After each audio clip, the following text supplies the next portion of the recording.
Yun mga idol, oh, pupunta kami ng kumpare namin sa bundok at nandito na nga kami sa gitna ng palayan, no. Nakita mo, napakaganda talaga ng view dito.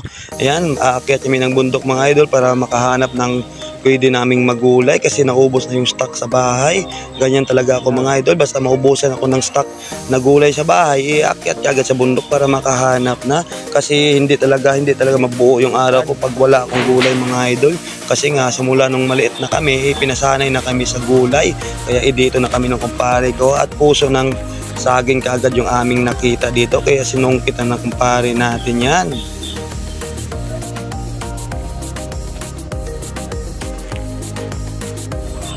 At bumunot na rin si kumare ng kamuting kahoy mga idol. Oh. Napakarami talaga ng pananim nila dito kasi nga napakalawak din ng lupa na pwedeng pagtaniman. Basta masipag ka talaga dito, wala ka talagang gutom, meron ka talagang huhugutin basta masipag ka lang mga idol. At patuloy nga yung panunungkit ng puso ng saging ni kumpare mga idol. Oh. Grabe talaga, dikit-dikit talaga yung mga puso dito. Kung doon lang yan banda sa amin, nako, walang ligtas talaga sa akin yan. Araw-arawin ko talaga yan. Dito sa bundok, minsan lang talaga may umakyat dito para manungkit.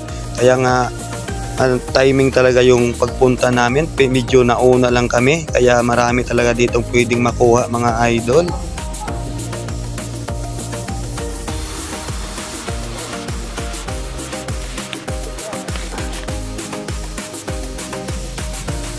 May saging At kumuha pa nga si kumari ng isang bulig na saging na saba mga idol para ibigay natin. Nako, tiba-tiba tayo dito at marami din silang mga alaga ditong pato at bibi.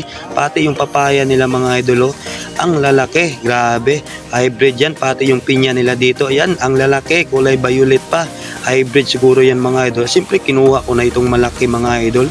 Walang ligtas sa atin yan. Ito yung kinuha ko, yung pinakamalaki kasi pahinugin natin yan. Napakasarap pag hinog yan mga idol. Kung nakita nyo, sari-sari talaga yung pananim nila dito.